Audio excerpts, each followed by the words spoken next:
Selamat sore Bapak Ibu sekalian, kita bersyukur karena sore hari ini kita masih berjumpa dalam persekutuan doa online.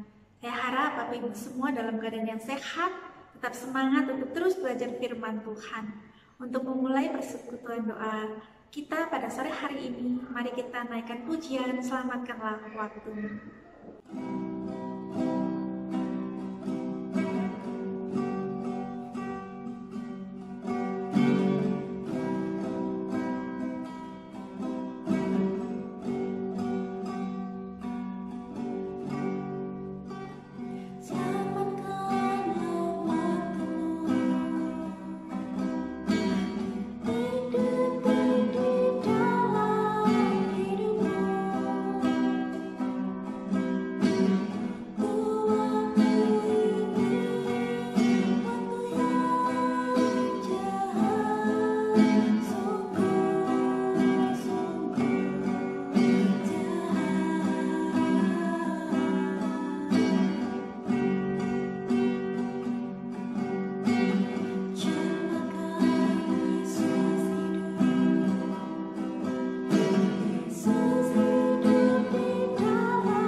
Pujian selamatkanlah waktumu mengajarkan kita untuk terus siap sedia dan berjaga-jaga, karena kita tidak tahu kapan tiba waktunya kita akan pulang bersama-sama di rumah Bapa.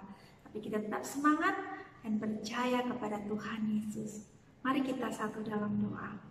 Allah Bapa yang bertahta dalam kerajaan surga, kami mengucap syukur karena Tuhan senantiasa memimpin, menyertai hidup kami. Sampai saat ini kami masih dalam keadaan yang baik.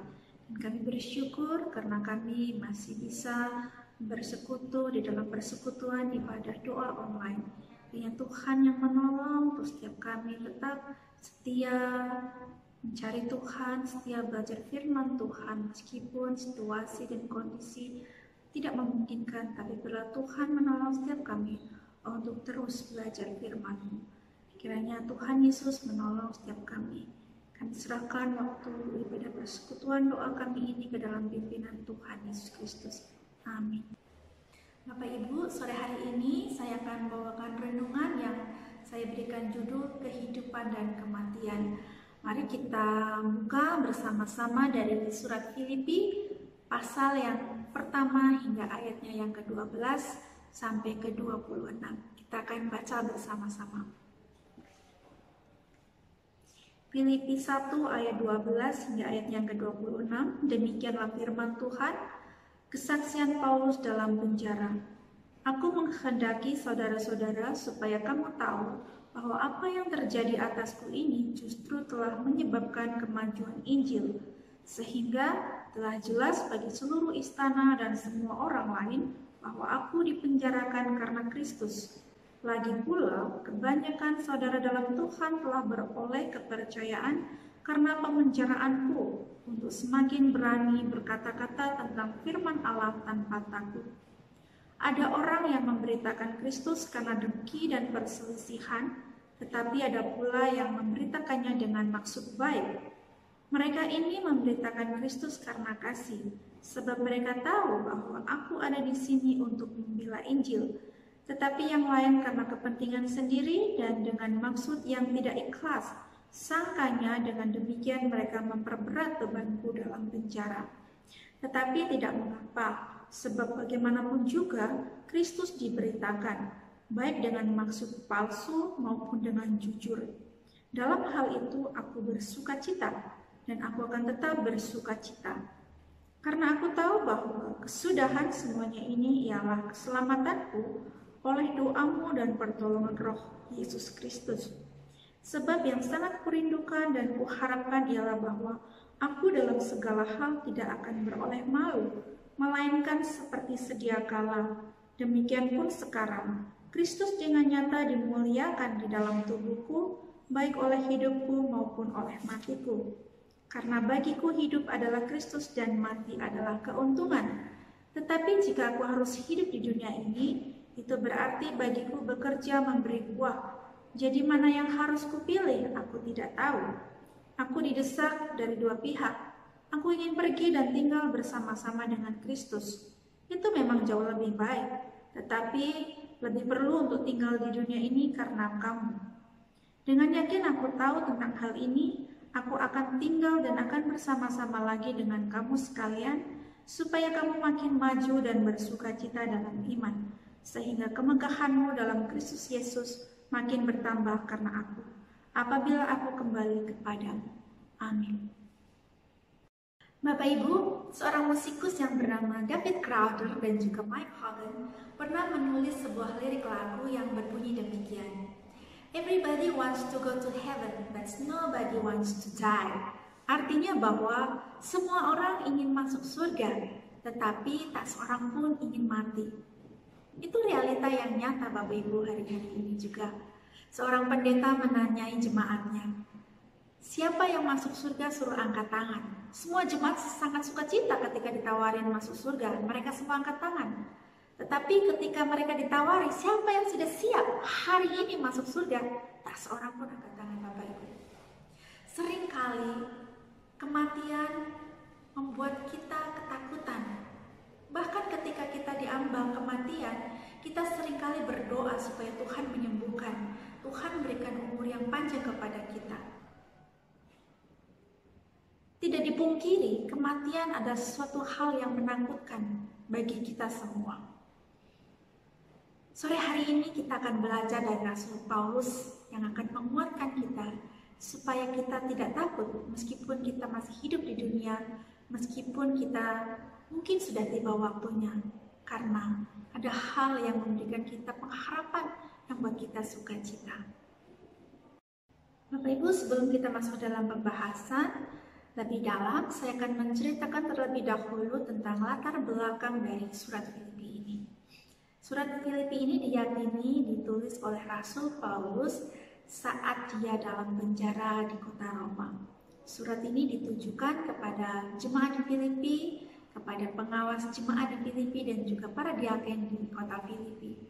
Dengan tujuan yang pertama adalah Rasul Paulus berterima kasih kepada jemaat di Filipi atas bantuan yang diberikan kepadanya melalui utusannya yaitu Epaphroditus, dan memberitahukan bahwa Epaphroditus ini sudah menyelesaikan tugasnya dengan baik dan belum kembali sebelum tiba waktunya. Yang kedua juga untuk menguatkan para jemaat untuk tetap percaya kepada Tuhan, sehati sepikir, berani menderita, dan juga mereka saling membantu, mendorong mereka untuk maju di dalam pengenalan akan Tuhan, tetap memiliki kerendahan hati, dan mempercayakan hidup mereka sepenuhnya kepada Tuhan Yesus di dalam segala keadaan.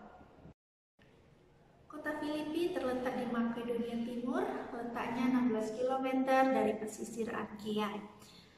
Menurut sejarah, kota Filipi ini dinamai oleh Raja Filipus kedua dari Makedonia, ayah dari Alexander Agung. Dan gereja di Filipi didirikan oleh Rasul Paulus serta rekan kerjanya, yaitu Silas, Lukas, dan Timotius pada misinya yang kedua sebagai tanggapan Rasul Paulus atas seruannya di Troas. Jemaat di Filipi memiliki hubungan atau persahabatan yang sangat kuat dengan Rasul Paulus. Mereka sering memberikan bantuan kepada Rasul Paulus. Bapak Ibu sekalian, secara garis besar keseluruhan Filipi pasal 1 ayat yang ke-12 hingga ayat yang ke-26 ini berbicara mengenai kesaksian Paulus di dalam penjara serta bagaimana dia meresponinya di dalam keadaan dan situasi yang sedang dialaminya. Namun dalam perenungan kita sore hari ini kita akan fokus di ayat ke-21 Bapak Ibu, yaitu pernyataan yang sangat luar biasa yang diucapkan Rasul Paulus, yaitu pernyataan tentang hidup bagiku adalah Kristus dan mati adalah keuntungan. Bapak Ibu, sesuatu hal yang tidak mudah untuk diucapkan atau dikatakan oleh seseorang yang sedang dalam kesulitan. Karena pada saat itu Rasul Paulus sedang dipenjara, sedang ada di dalam penjara di kota Roma. Tetapi dia bisa menyatakan sebuah pernyataan bahwa hidup bagiku adalah Kristus dan mati adalah keuntungan. Mengapa Bapak Ibu? Apa yang dimaksud dengan Rasul Paulus tentang hidup bagiku adalah Kristus dan mati adalah keuntungan? Bapak Ibu, bagi orang yang tidak percaya kepada Kristus, bagi mereka hanya ada kehidupan di bumi. Sehingga apa yang mereka kejar, apa yang mereka perjuangkan, apa yang mereka cari adalah nilai-nilai duniawi seperti popularitas, kekuasaan, uang, kesenangan, dan lain-lain. Namun bagi Paulus berbeda. Bagi Paulus, kehidupan adalah berfokus kepada Kristus. Sehingga apa yang dicari Paulus, apa yang dikembangkan Paulus adalah nilai-nilai rohani, yaitu nilai-nilai yang berpusat kepada Kristus.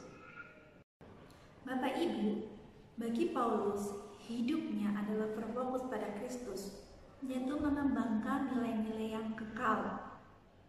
Esensi hidupnya adalah untuk memiliki kesatuan rohani bersama dengan Kristus.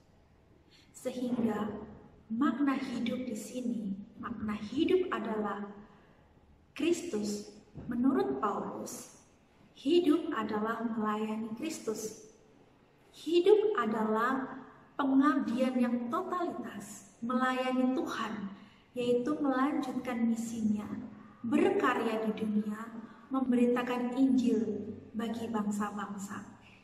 Itulah hidup bagi Kristus. Menurut Paulus, hidup adalah kesempatan untuk terus berkarya, untuk terus melayani Tuhan, bukan untuk disia-siakan. Yang kedua, kata mati adalah keuntungan. Menurut bahasa Yunani, kata mati adalah sebuah ungkapan keadaan setelah kematian, bukan dalam keadaan yang sekarat mau mati. Kata mati di sini adalah ungkapan sebuah keadaan setelah kematian. Bagi Paulus, mati bukanlah sebuah tragedi yang menakutkan, melainkan sebuah relasi, sebuah realisasi harapan dan keinginannya untuk bersama dengan Kristus.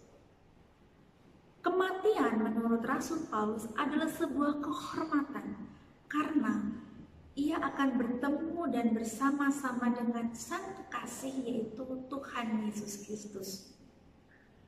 Sehingga menurut Paulus, kematian adalah lebih baik karena akan memuliakan Kristus dan membawa dia muka dengan muka bertemu dengan Kristus. Ketika keadaannya di penjara yang memungkinkan dia akan menghadapi kematian, ia tidak takut. Karena bagi Rasul Paulus, baik hidup atau mati adalah untuk kemuliaan Kristus. Bapak Ibu, kesaksian Rasul Paulus di dalam penjara, kesulitan dan penderitaan yang sedang dia alami di dalam penjara, memberikan teladan bagi orang percaya bahwa bukan masalah hidup dan mati, tapi lebih ke arah bagaimana iman kita di dalam dunia ini bisa menjadi kesaksian bagi Kristus, dan bagaimana kematian kita pun boleh memuliakan Kristus.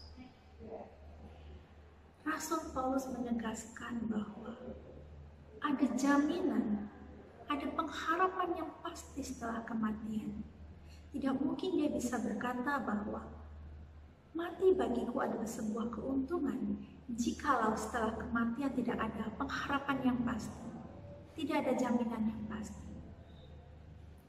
Rasul Paulus mengatakan bahwa mati bagiku adalah keuntungan karena setelah kematian ada hidup yang baru, ada pengharapan yang baru, yaitu berjumpa dengan Tuhan Yesus Kristus. Setelah kematian bukan akhir dari segalanya, tetapi setelah kematian adalah awal dari kehidupan yang baru bersama dengan Tuhan Yesus Kristus.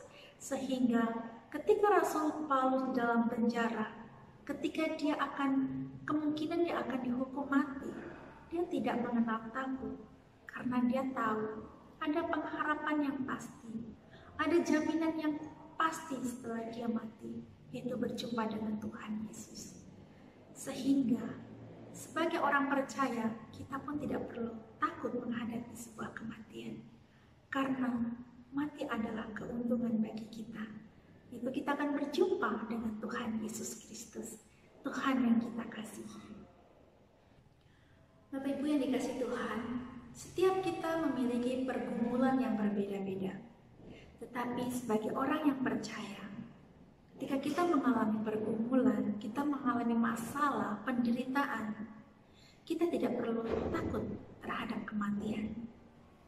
Karena kita tahu bahwa Allah mempunyai maksud untuk kehidupan kita, dan bahwa kematian hanya merupakan akhir dari tugas kita selama di dunia, dan awal kehidupan yang lebih indah nanti bersama dengan Tuhan Yesus Kristus. Kita berbeda dengan orang dunia. Orang dunia khawatir dengan hal-hal yang akan menimpanya karena mereka tidak tahu apa yang akan terjadi setelah kematian mereka. Tetapi sebagai orang percaya yang sudah diselamatkan, kita yang sudah percaya kepada Tuhan Yesus Kristus, kita dikuatkan, kita kembali diingatkan bahwa kematian bukanlah akhir dari segala-galanya, tetapi kematian adalah awal melangkah hidup yang baru bersama dengan Tuhan Yesus Kristus. Yang kedua, ketika kita masih diberikan kesempatan hidup di dunia ini, mari kita gunakan sebaik-baiknya waktu kita. Jangan kita menyanyiakan waktu kita untuk hal-hal yang duniawi. Kita ingat bahwa setiap kita yang ada di dunia ini, kita memiliki tugas masing-masing yang kita harus selesaikan sebelum kita berjumpa dengan Tuhan Yesus Kristus.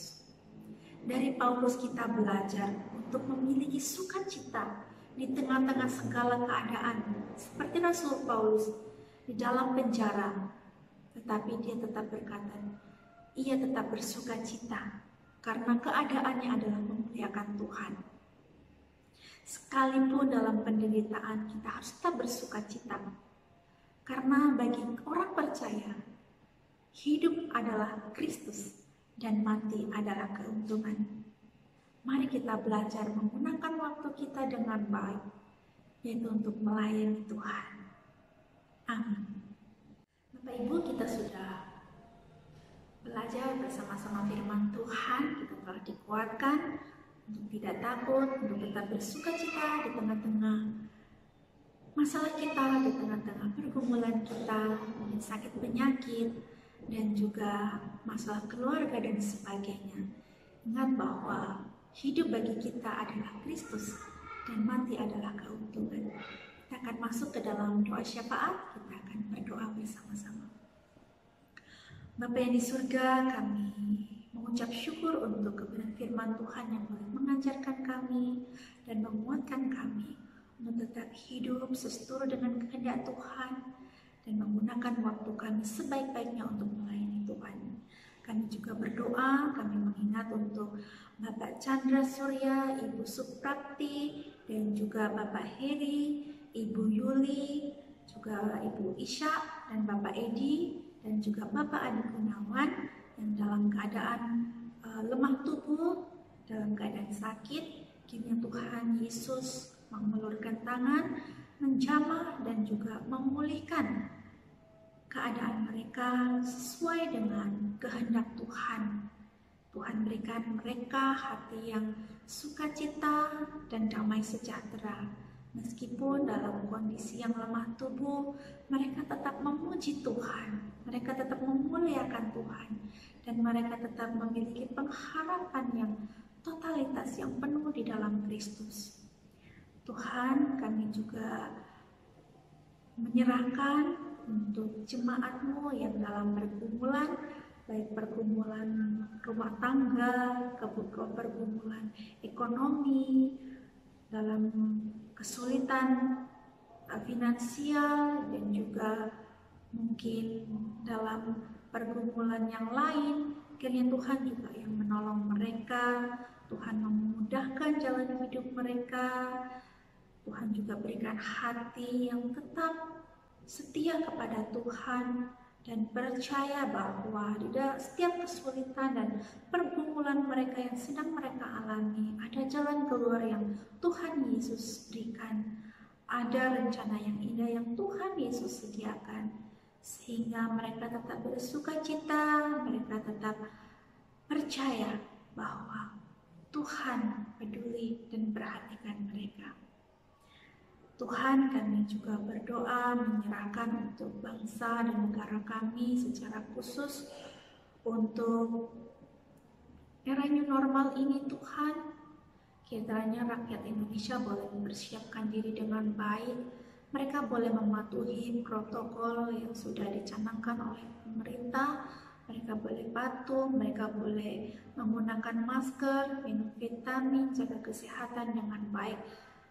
Dan kiranya Tuhan juga menolong para medis di dalam melayani para pasien. Tuhan juga berikan kekuatan, perlindungan, sehingga para tenaga medis ini memiliki hati yang tulus ikhlas melayani mereka, mengobati mereka. Tuhan, berikan juga hati yang kuat kepada para pasien dan percaya bahwa ada kesembuhan, ada kemurahan dari Tuhan Yesus Kristus. Kami juga berdoa untuk keamanan bangsa kami. Kiranya Tuhan juga melawat bangsa kami, sehingga bangsa kami boleh menjadi bangsa yang takut akan Tuhan, boleh menjadi teladan bagi bangsa-bangsa lain.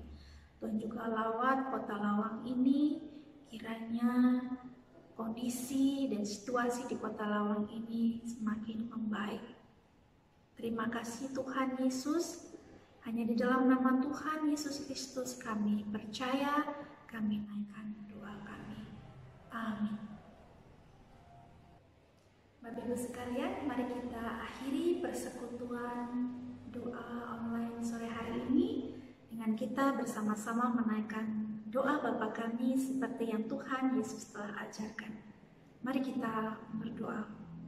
Bapa kami yang di surga, dikuduskanlah nama-Mu, datanglah kerajaan-Mu, jadilah kehendak-Mu di bumi seperti di surga. Dan berikanlah pada kami makanan kami pada hari ini, dan ampunilah kami akan kesalahan kami, seperti kami juga telah mengampuni orang yang bersalah kepada kami. Dan janganlah bawa kami ke dalam pencobaan, tetapi lepaskanlah kami daripada yang jahat. Karena Engkau-lah mempunyai kerajaan dan kuasa dan kemuliaan sampai selama-lamanya. Amin. Mari kita mengakhiri persekutuan doa kita sore hari ini dengan mengarahkan hati dan pikiran kita kepada Tuhan, dan terimalah berkat Tuhan. Berkat kasih karunia dari Allah Bapa, damai sejahtera dari Tuhan Yesus Kristus, serta persekutuan Roh Kudus menyertai kita sekalian, mulai hari ini dan sampai selama-lamanya. Kristus datang yang kedua kali.